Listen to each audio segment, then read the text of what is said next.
ஓய் பொண்டாட்டி, இப்ப ஏதாவது கொடுக்கலாம்ல? என்ன சார் நீங்க? எல்லாரும் இருக்காங்க. யாரு இருந்தா எனக்கு என்ன? நான் தொட்டு தாலி கட்டின பொண்டாட்டி, நான் கேட்பேன். என்ன சார் கேட்க போறீங்க?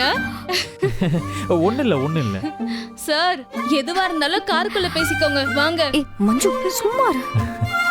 ஏன் இங்க என்னன்னு பேசிட்டு இருக்கீங்க? கார்ல ஏறுங்க வாங்க. ஏறுங்க.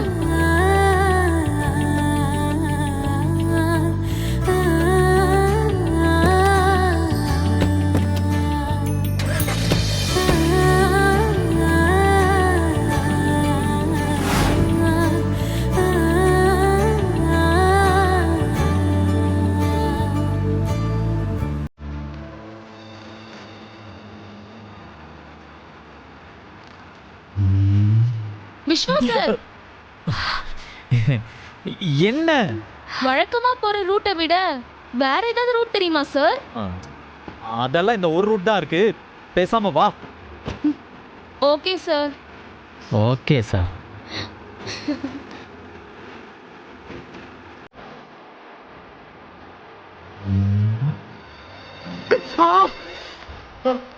என்னாச்சு விஸ்வா? ஒண்ணு இல்ல பாட்டி.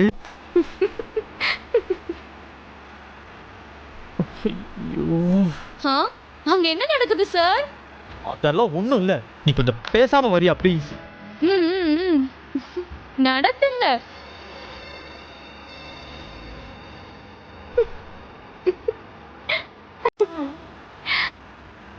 அன்பரசி, ஒரே ஒரு கிஸ் கேட்டதுக்கு என்ன பாடுபடுத்துன? இங்க பாரு, இனிமே நான் எப்ப கேட்டாலும் உடனே எந்த இடமா இருந்தாலும் கொடுத்துடணும். அதெல்லாம் தர முடியாது. போங்க சார். என்னது முடியாதா? சார் ஏன் சார் சுத்தமா பேசுறீங்க? முடியாதுன்னு தானே சொன்னேன். முடியாதுன்னா சரி, நான் பாட்டிக்கிட்ட கேட்டுக்கிறேன். பாட்டி. என்ன விஸ்வா? Sir please sir.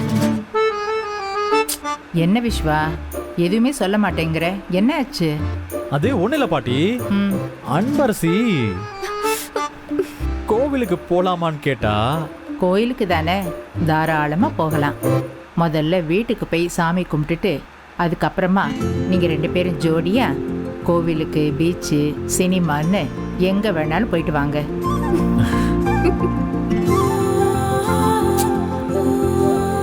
பாரு, எல்லாரும் இருக்கும்போது குடுக்கறதுல தான் ஒரு த்ரில் இருக்கு. டக்குனு குடுத்துட்டு பார்க்கலாம். ஐயோ போங்க சார், என்னாலலாம் முடியாது. என்ன வெக்கலாம் படுற?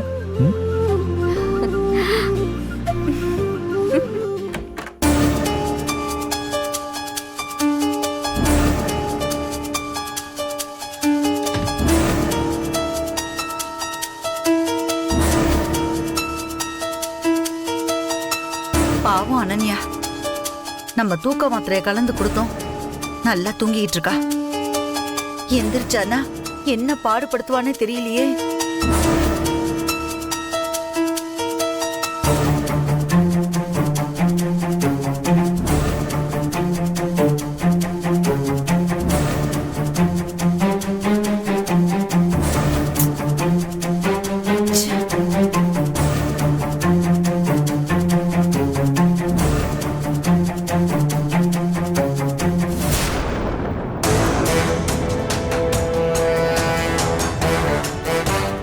எப்ப என்ன நடக்கணும் ஒன்னும் புரிய மாட்டேங்குது.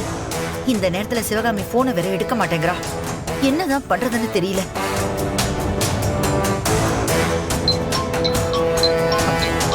வசந்த், சொல்லு வசந்த். நானும் ரொம்ப நேரமா ட்ரை பண்ணிக்கிட்டு இருக்கேன். சிவகாமி மேடம் ஏன் போன் எடுக்க மாட்டேங்கிறாங்க?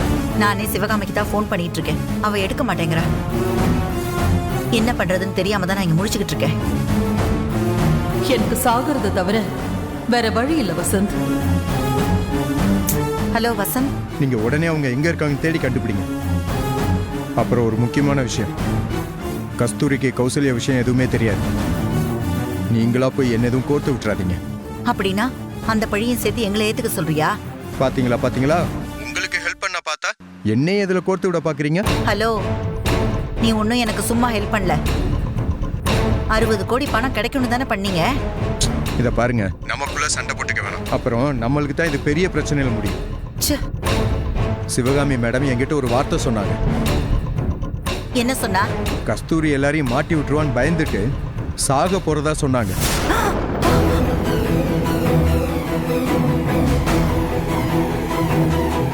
இந்த செய்தியை உங்ககிட்ட சொல்றதுக்கு தான் ஃபோன் பண்ணேன். நீங்க உடனே அவங்க எங்க இருக்காங்கன்னு போய் பாருங்க.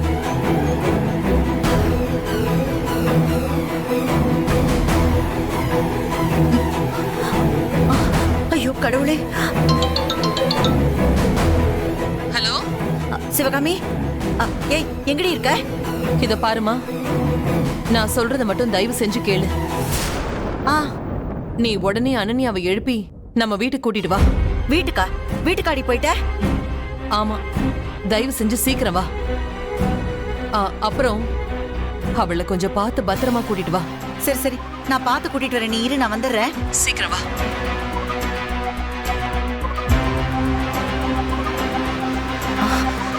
ஐயோ, எனக்கு என்னமோ சிவகாமி பேசுறதெல்லாம் பார்க்கும்போது ஏதோ தப்பா படுதே. சரி சரி, சீக்கிரம் வீட்டுக்கு போய் பார்க்கலாம். கடவுளை நீதான் காப்பாத்தணும். அனன்யா செல்லம், அனன்யா செல்லம், அனன்யா செல்லம், அனன்யா கண்ணா, அனன்யா செல்லம், அனன்யா கண்ணை திறந்து என்ன பாருடா செல்லம். பாரு அனன்யா. பாட்டி, அனன்யா, கல்யாணம் நின்றுச்சுல்ல பாட்டி. அதெல்லாம் அப்புறம் பேசுறேன். கொஞ்சம் வாடா கண்ணா, வா வீட்டுக்கு போலாம் வா. பாட்டி, கல்யாணம். பாத்து மெல்ல மெல்ல. செல்லம் முழிச்சுக்கோடா கண்ணா, வீட்டுல போய் தூங்கலாம். முழிச்சுக்கோ முழிச்சுக்கோ. எந்திரி. பாத்து வா.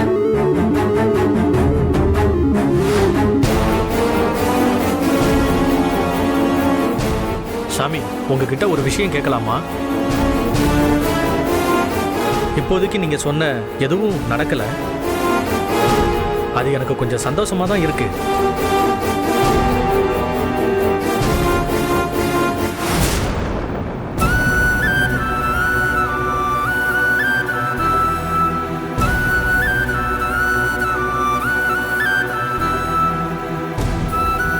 அம்மு, என்னை மன்னிச்சிரு அம்மு.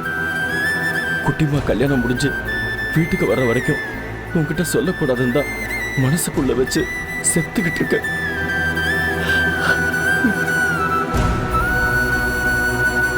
மண்டபத்துக்குள்ள போன உடனே வெடிச்சு அழணும் போல இருந்தது. ஆனா குட்டிமா கல்யாணம் நின்று போயிடுமேன்னு பயந்து நானே எனக்குள்ள அழுதுகிட்டேன்.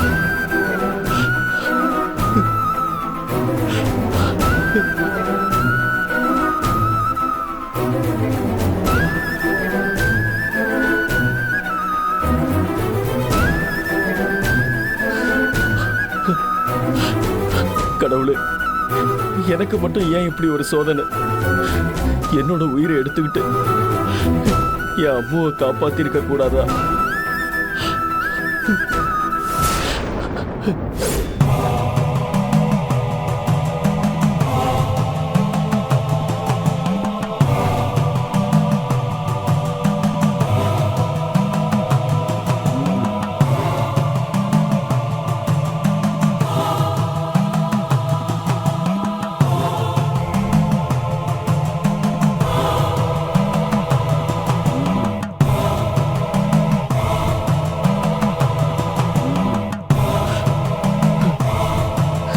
என்னாச்சு சந்திரசேகர்? எதுக்காக இப்படி எழுதிட்டு இருக்கீங்க? எதுக்காக உடனே வர சொன்னீங்க? அம்முக்கு சுவாமிஜி. இங்க பாருங்க சந்திரசேகர், நீங்க முதல்ல அழாம என்ன நடந்துச்சுன்னு சொல்லுங்க. கொஞ்ச நேரத்துக்கு முன்னாடி நானும் அம்மும் கார்ல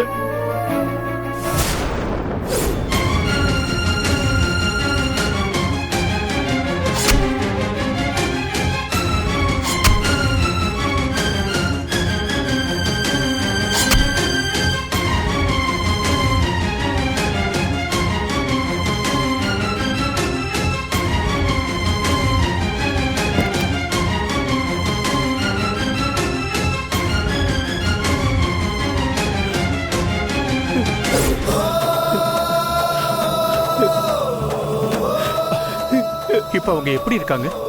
அவங்கள இப்ப பார்க்க முடியுமா? அவங்களுக்கு எதுவும் ஆகலல்ல? அந்த கடவுளுக்கு கொஞ்சம் கூட கருணை சந்திரசேகர், அப்படியெல்லாம் சொல்லாதீங்க. தைரியமா இருங்க. டாக்டர் சார், நான் ஏற்கனவே சொன்ன மாதிரி அவங்கள காப்பாற்ற முடியாது. ஆனா ஒரே ஒரு விஷயம், ஆபரேஷன் பண்ணி காப்பாற்றணும்னு முயற்சி பண்ணா அவங்க கோமா ஸ்டேஜுக்கு போய் அவங்க இறந்து போயிடுவாங்க.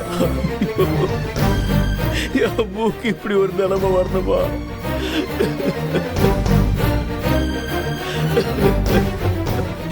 சாமி, டாக்டர், வேற வழியே இல்லையா? நான் தான் அவங்கள ஹாஸ்பிட்டல்ல அட்மிட் பண்ணும்போதே சொன்னேன். அவங்க பெருங்குடல்ல பெரிய டேமேஜ் ஆயிருக்கு. அதை எந்த ஹாஸ்பிட்டல்ல எடுத்துட்டு போனாலும் சரி பண்ண முடியாது. அப்போ அவங்கள காப்பாற்றவே முடியாதா? சான்ஸே இல்லை. ஐயோ அப்போ நான் உன்னை பிரிஞ்சு எப்படி இருக்க போறேன்னு தெரியலையே. அம்மோ,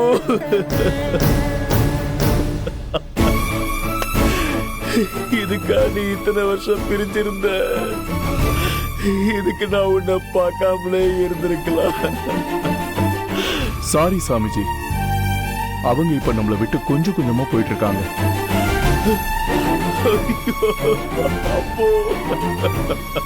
அப்புறம் ஒரு முக்கியமான விஷயம், இந்த டெத்து கொஞ்சம் செக்யூலியரா இருக்கும். அவங்க பல்ஸ் ரொம்ப ஸ்லோவா டவுன் ஆகும். அதனால அவங்க பிரெயின் கமாண்ட முழுசா நிறுத்துறதுக்கு அட்லீஸ்ட் 1 hour ஆகும். ஆனா நம்ம மாஸ்க் எல்லாம் கழட்டிட்டு ட்ரீட்மெண்ட்டை நிறுத்திட்டா அவங்க இப்போவே. இல்ல டாக்டர், அவன் எங்க பொண்ணோட கல்யாணத்தை பார்த்தே ஆகணும். அந்த கல்யாணத்தை பார்க்காம அவளை சாக விட மாட்டேன் டாக்டர். அதுவும் இல்லாம என் குட்டிமாவுக்கு மட்டும் அம்மு இறந்துட்டான்னு தெரிஞ்சா அவன் மனமேடையில இருந்து எந்திரிச்சு வந்துருவான் டாக்டர். கல்யாணத்துக்கு ஒத்துக்கவே மாட்டான் டாக்டர். இப்ப 3 மணி ஆகுது. உங்க பொண்ணோட கல்யாணம் நடக்கிறதுக்கு இன்னும் 4 மணி நேரம் இருக்கு. அது வரைக்கும் சான்ஸே இல்லை. டாக்டர், டாக்டர், ஏன் டாக்டர் இப்படி சொல்றீங்க?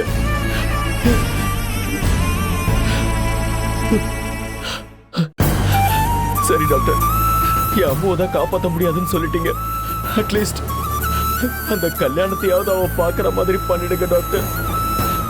டாக்டர், சந்திரசேகர் சாரை வச்சுக்கிட்டே நான் இந்த விஷயத்தை சொல்லக்கூடாது. இருந்தாலும் சொல்றேன். இந்த மாதிரி விபரீதமா ஒரு விஷயம் நடக்க போகுதுன்னு தெரிஞ்சுதான் நான் அன்பரசிய கோயில்ல நேர்த்திக்கடன் செய்ய சொன்னேன்.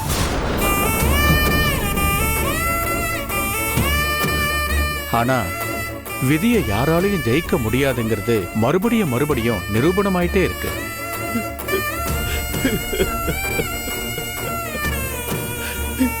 நீங்க என்ன சாமி சொல்றீங்க? ஆமா சந்திரசேகர், ஆனா இது மட்டும் நடக்கலன்னா இன்னொரு விஷயம் தப்பா நடந்திருக்கும். அவங்களுக்கு ஆயுள் முடிஞ்சிருச்சு. கடவுள் அவங்கள கடைசியா உங்க பொண்ணு மூலமா உங்ககிட்ட கொண்டு வந்து சேர்த்துட்டான். ஆனா நான் சொல்ல வந்த விஷயம் இது இல்ல. இந்த கல்யாணம் இப்போ இங்க குறிச்ச தேதியில குறிச்ச முகூர்த்தத்துல நடக்கலன்னா அப்புறம் அவங்க எப்பவும் சேர்றது ரொம்ப கஷ்டம். அன்பரசிக்கும் விஸ்வாவுக்கும் கல்யாணம் இனிமே நடக்கவே நடக்காது. இது உறுதி.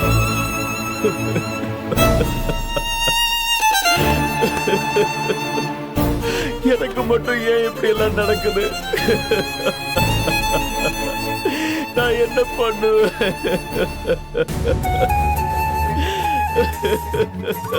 நான் வேணும்னா உங்களுக்காக ஒரு விஷயம் பண்றேன். அவங்க டெத்தை மட்டும் கொஞ்சம் தள்ளி போடலாம். அப்படின்னா அதை உடனே செய்யுங்க டாக்டர். பெரிய பெரிய பொலிட்டிஷியனுக்கெல்லாம் பண்றது.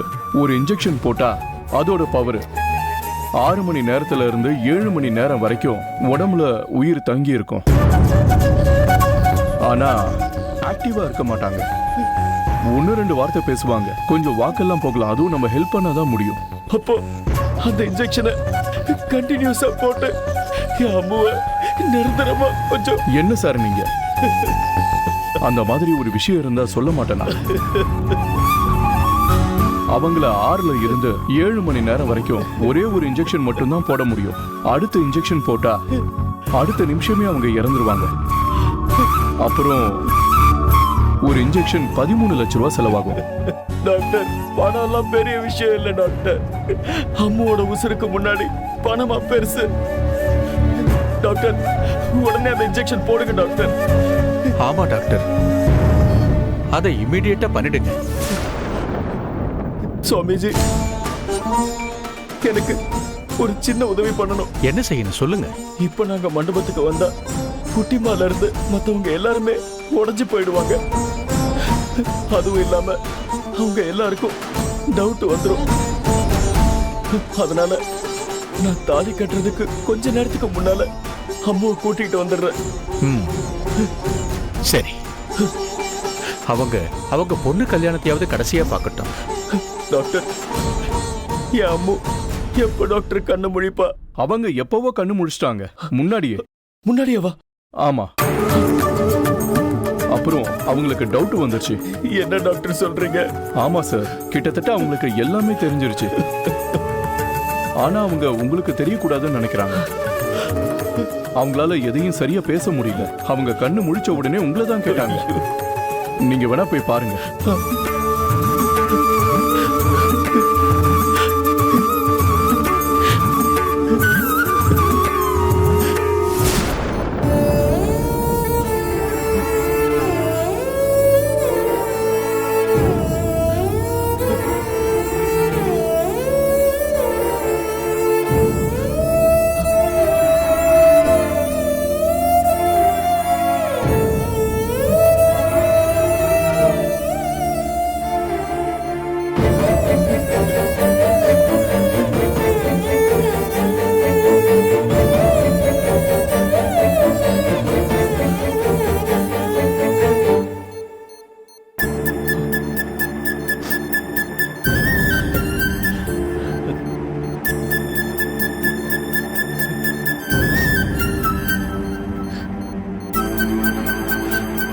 சுவாமிஜி, அம்மு சந்திரசேகர், தைரியமா இருங்க, அழாதீங்க, மனசை தளர விடாதீங்க.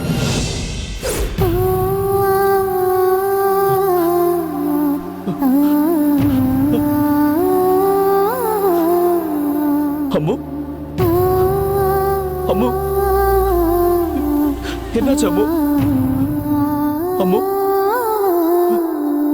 அம்மு, அம்மு, அம்மு, அம்மு, அம்மு. ஐயோ கடவுளே! அம்மு, கண்ணை திறந்து பாரு அம்மு. அம்மு, அம்மு, அம்மு, கண்ணை திறந்து பாரு அம்மு. அம்மு, அம்மு, அம்மு, என்ன அம்மு? இன்னும் உங்களை விட்டு போகலைங்க.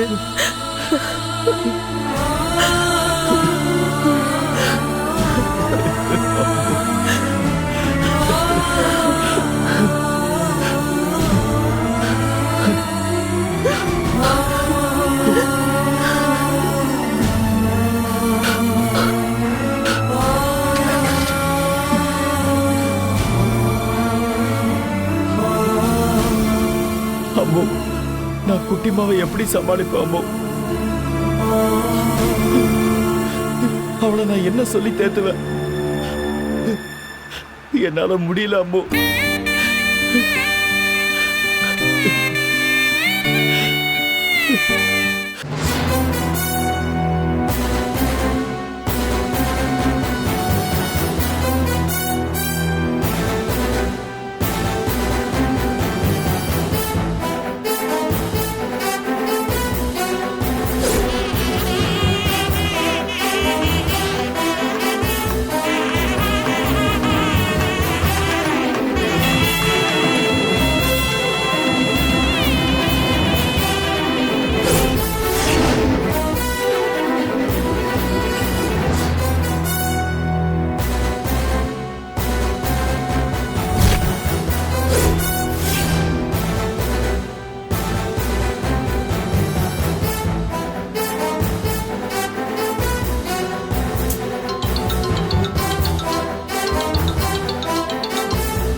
இவ வேற மயக்கம் தெளிஞ்சு கண்ணு முழிச்சிட்டானா என்ன ரகலை பண்ண போறானே தெரியல.